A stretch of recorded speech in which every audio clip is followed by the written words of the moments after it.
We're holding again in the second Perek of Pirkei Avos, and we're holding by Mishneh Yud Ches. We're going to try to finish the Perek. Hopefully by the end of the week. Today, I think we're just going to do this one Mishnah, and tomorrow we can possibly be doing two. So the Mishnah continues with one of the five Talmidim of Rabbi Yochanan ben Zakkai, which was Reb Shimon, and Reb Shimon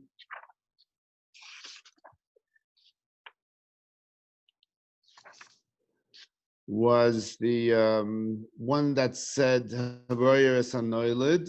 one of the things that were important to him, that you should see your reaction, the reactions of all your actions, so to speak, that you should realize when you do something, there's some sort of a reaction to it in the future. So you should have to be careful when you do something, what will happen from what you do. Now, we all said that they each said three things that were very important. So Reb Shimon says, "Havei zohi b'kriyas Shema u'b'tefillah." Why? In other words, he says you should be very meticulous. Be careful when you read the Shema, and also when you pray. Tefillah is whenever they say tefillah, we're actually talking about Shemona Esrei, because the main tefillah on every single tefillah is Shemona Esrei. And Kriya Shema, you are chayiv. There's a mitzvah to say Kriya Shema twice a day, b'yom and b'layla, so by day and by night. So within a 24-hour period, we say it one time at Mariv at night, and then we repeat it in the morning. And so Reb Shimon says you should be very, very careful that you should say your tefillah, you should with your Kriya Shema and your tefillah. Now, if we concentrate a little bit on what we say in Kriya Shema. We say Shema Yisrael Hashem Elokeinu Hashem Echad. We know that the words of Hashem, Yud Kei Vav Kei, is Rachamim.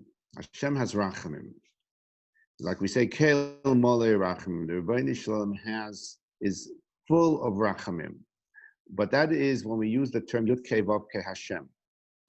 On the other hand, when we say the word Elokim, it's Midas Hadin.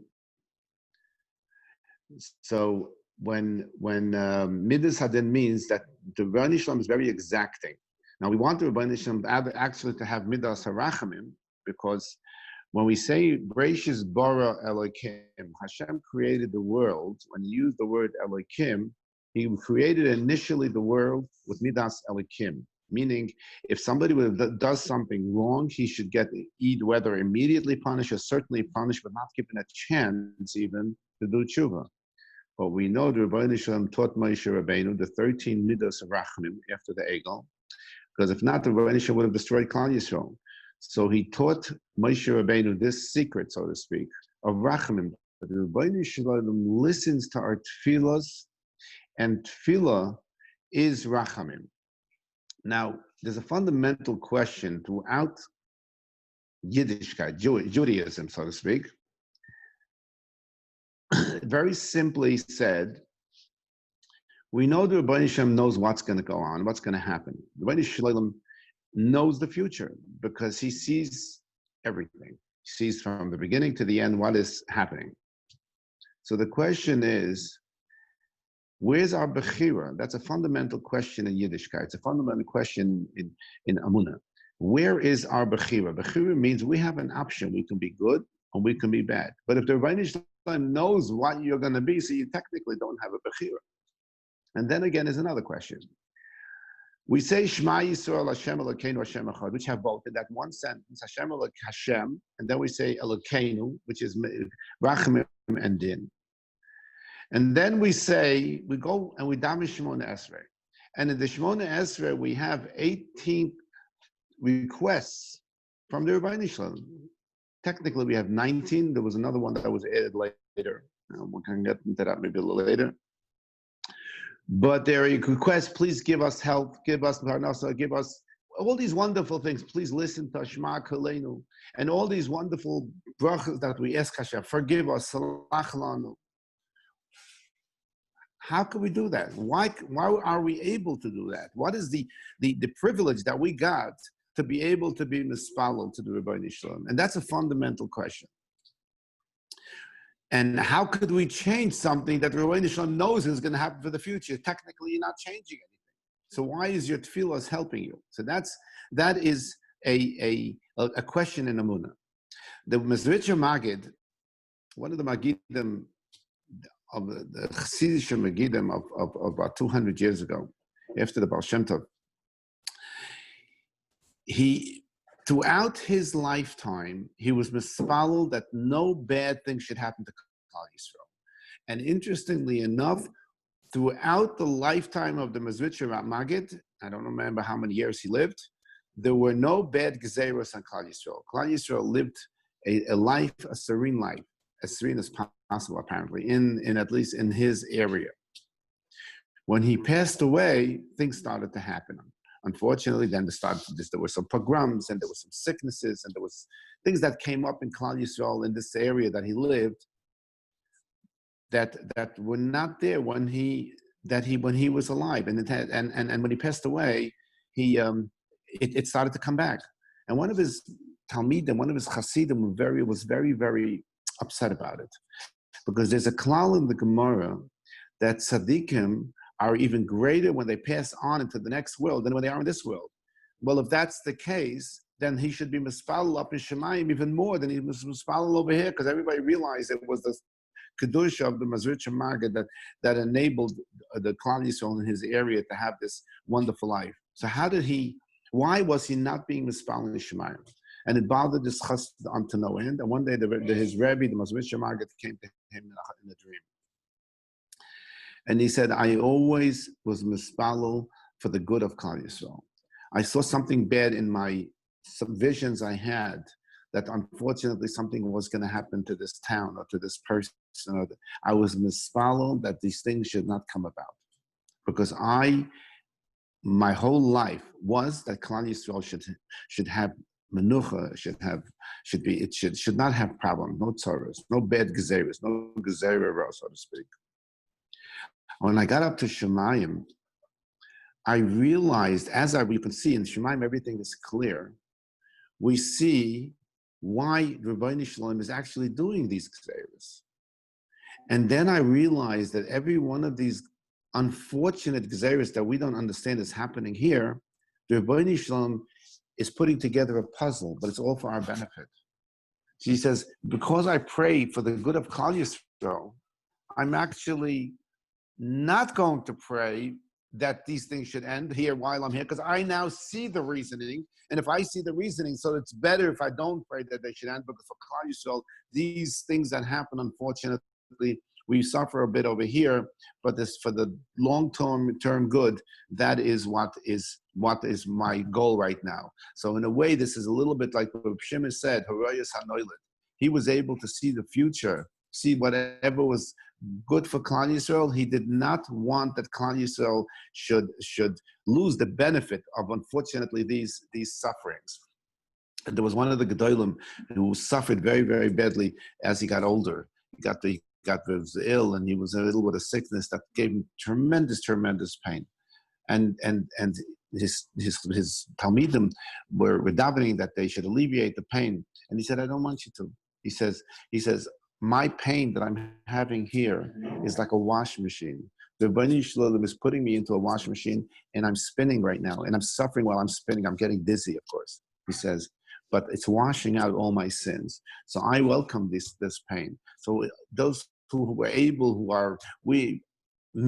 average mortal, are afraid of pain, are afraid we don't want to have this. We shouldn't have it. We taka shouldn't have it. We should see all wonderful lives and appreciate it. But at the end of the day, Rebbeinu Shalom knows what the future is, and that's part of the emunah of the Rebbeinu Shalom. Having the Rebbeinu Shalom is accepting what he gives you, but understanding, of course, you want to daven that it should at least alleviate it. And you should be able, you're davening in a way sometimes. Here, I'll give you actually a very good story about this. There was a woman who didn't have any children for a number of years. They were responsible many, with her husband. They were a young couple. They were 5, 6, 7, and 8 years. And finally she got pregnant. Baruch Hashem was wonderful. She was pregnant and she got all excited. What happened was, I got to know which particular stage of her pregnancy was. She went to go to the doctor, and the doctor took some tests and came back and said, we have a little bit of an issue here. There's an abnormal amount of protein in the something, whatever's here. And that is an indication that there's a 1 in 10 chance that you're going to have a Down child. And of course, could you imagine after waiting so many years now, husband and wife were like devastated. They're leaving the doctor's office, and the doctor said before, well, listen, but come back in 2 days, and we're going to retest this and make sure that this is an accurate test and that everything is as I see it, and then we'll take it from there. And the husband and wife went home that evening, and of course they were very. It was sad. There was nothing. The simcha that they had before was, and sure enough, something struck her husband, the husband, the father of this future baby, that he remembered that he had a cousin that had the exact same diagnosis, that there was a high protein count, and he remembered that they were also very, very scared. And then it turns out the reason she had a high protein count was because she was having twins, and she did not have any Downs. So he turned to his wife and he told her the story, said there's hope. And we know the Gemara says when a person, for example, finds out that he's not well, he shouldn't tell anybody. He should keep it quiet. He should keep it quiet because he has the ability to be mispalel, to do tshuva, and to hope that Rabbeinu Shalom changes whatever he has. Once it gets known out, then you need almost like a nace. Because if people know that this person was diagnosed with some illness, and more people know it, then if something happens, then it's an official nace. And to make an official nace, the Rebbeinu Shalom doesn't like to do that unless there's tremendous chesed. So it's much easier. So the Gemara says once people find out, then you should actually be mefarsim it, and you should actually tell everybody so that everybody should say Tehillim. There should be so much more Tehillim being said. But until anybody knows, don't tell anybody, and you should do tshuva and try to say as much as possible. So he told his wife, don't tell anybody anything. And let's stop. We have 48 hours. We're going to go and we'll say Tehillim, and we'll just be mispal, and we'll beg Rabbeinu Shalom, we'll undertake something. And don't tell anybody. Don't tell your parents. Don't tell anybody. And sure enough, they were mispalel, and they get back to the doctor, and they took the second test, and the second test came up that they were having twins. She said, I made a mistake. So the husband turns to his wife and says, you see, when you're mispalel, you're connected to the Rebbeinu Shalom, and we were so connected the last 48 hours to the Rebbeinu Shalom that he listened to our tefillas, and I davened the whole time we should have twins, and of course the Rebbeinu Shalom listened to us, and Baruch Hashem we're having twins. So the wife turns to her husband and tells him, I just want you to know that I wasn't davening to have twins. I wasn't davening to have twins. So she said, well, what were you davening for? Because I was davening that the Rebbeinu Shalom, whatever he wants to give me, I'll accept it. But he should give me the koyach to accept it and to be able to deal with whatever I get. Husband was amazed at his wife. And he told her, I have to say, we both davened, just like by Yitzchak and Rivka, the Rebbeinu Shalom listened to one side versus the other side. We find this many, many times. But the tefillos of a mother is much, much greater than the tefillos of a father. And for sure, I was, in a way, being selfish, but you are doing the Amunah tefillah, the tefillah for the Amunah. And that Amunah that you had was, I'm sure, why everybody should listen. And that's the key. The Rebbeinu Shalom knows what's going to happen. Amunah Hashem has such great power that you are able to actually have the Rebbeinu Shalom have a chmanis on you and future, but somehow modify it. And can I explain it more clearly, obviously nobody can. So we can't wait. We can't know the answer exactly how this works. But at the end of the day, the emunah. So when we say Shema Yisrael Hashem Elokeinu Hashem Echad, that is emunah. We're talking about emunah Hashem, and therefore, right after that, even though we say Elokeinu, which is Amindas Hadin, we go into Rabbanish to the Indamish Shmona Esrei, and this Shmona Esrei helps us change bad gzeras. So now let me just continue the Mishnah. The Shimon Oima have a Zohar, we'll repeat again, have a Zohar b'Kriya Shema u'b'Tfilah. And the Mishnah of Reb Shimon says, K'sha'atom mispalo, when you are mispalo, when you daven to the Rebbeinu Shalom, al tas tfilas chakeva. Person davens, he davens every single day the same thing. You get used to it. You get used to always saying Ashrei. Say Ashrei 3 times a day. So you start saying it by rote. You're saying it, you just but the tefillah of Ashrei is so great that the Gemara says the person who says Ashrei uses the word term Tehillah David, because in Tehillah, really Ashrei starts with Tehillah David. Ashrei is part of the previous chapter. And if somebody says Tehillah David, the kol koichai, with every koyach means not the physical, or could be physically as well, but with his whole mind and his whole guf. And he really means what he's saying there, that he's being Mahalal Hashem, he's giving Hashem all these wonderful thanks for the things that he gives us. And he goes straight into Gan Eden. Somebody who says, the Gemara says straight out, anybody says Tehillah L'Davar 3 times a day, but Kol Koichai, he goes has a ticket straight to Gan Eden. Why is that? Because something you say 3 times a day, and you still understand and appreciate every word that you're saying over there, you deserve to go into Gan Eden because you actually mean what you say and you say what you mean. And that is what he's saying over here. Don't make it as if it's just, it's a routine. You do it all the time. Let's just, okay, you say I have to daven. And when you have to daven, I have to sit down. It's going to be a 3-hour. Rosh Hashanah, there was a fellow that went to, in fact, it's happened to a Rav that I know. He's told it to me. He says, there was this fellow comes over to me. He was a young Rav, this Rav, they told me. And he says, Rebbe, Rosh Hashanah is coming. He says, the tefillahs of Rosh Hashanah, he says, are coming. He says, I'm so worried. So the Rav tells me, I didn't know that this fellow had it within himself to appreciate and to understand the godless, the greatness of the tefillahs of Rosh Hashanah. But he finished the sentence, and he spoiled it for himself. And he said, and Rebbe, and we have to sit till 3 o'clock in the afternoon in the shul. He says, I can't take it. He said, I got to leave in the middle. So he, in fact, it was a keva. It was a burden. It was not something that he understood, that it was a gift that the Rebbeinu Shalom gave Klal Yisrael. You go to a shul in Rosh Hashanah and you're involved in your tefillahs, then you understand that if it takes another half an hour, it's another gift of a half an hour. The Rebbeinu Shalom gives you an opportunity to pray and to daven that we should have a good year for the future. So that's what the Rabbi Yossi is saying. First, when you daven, don't make it first, be careful, be meticulous with your davening, and also don't make it into a burden. Ella, what says continuing the Mishnah? Rachamim v'chanon lefnei hamakom. Again, we're going to Rachamim. We pray, we daven to Rebbeinu Shalom for mercy, for Rachamim, we beg him that he should give us whatever we need.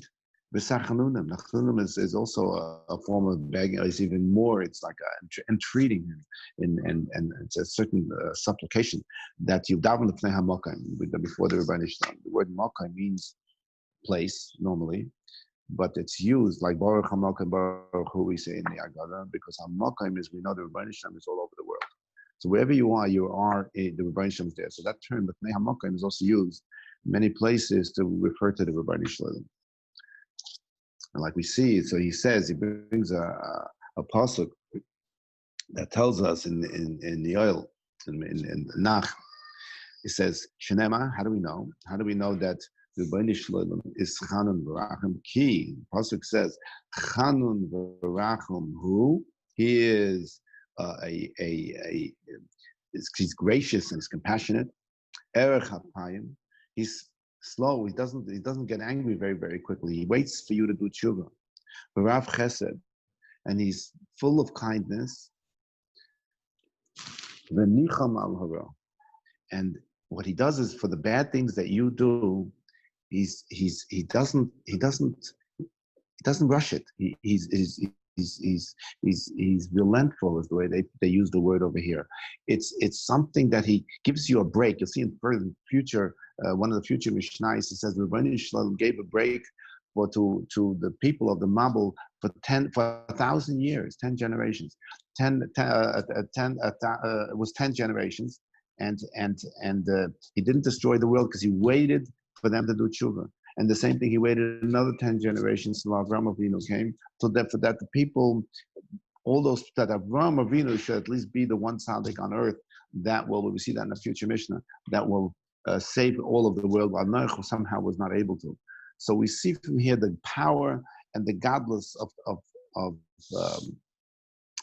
tefillah, the godless of understanding why we daven, and that the reasoning is that Rebbeinu Shalom gave us this secret, so to speak, and the Gemara says that in today's generation we don't have kavanas. The Beis Hamikdash was charav, the Beis Hamikdash was destroyed.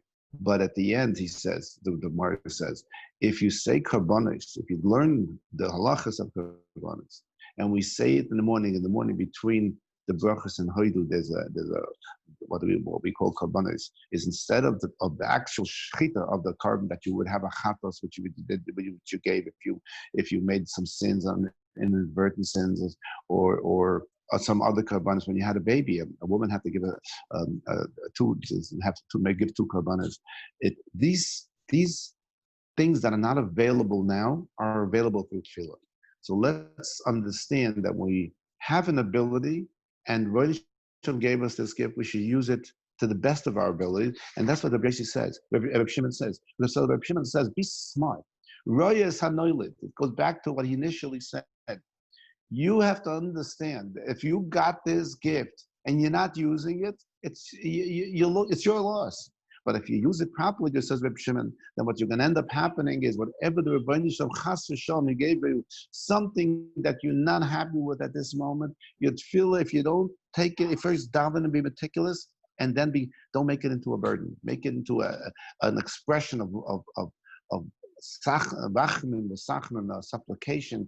You daven to the Rebbeinu Shalom and beg him, please help whatever is going on, whatever you need. And b'schus the tefillas, we should talk about Zoicha, that Klal Yisrael should have the Yeshuas and the Fuas and Shidduchim, and of course Mashiach should come. Thank you very much. Have a good day.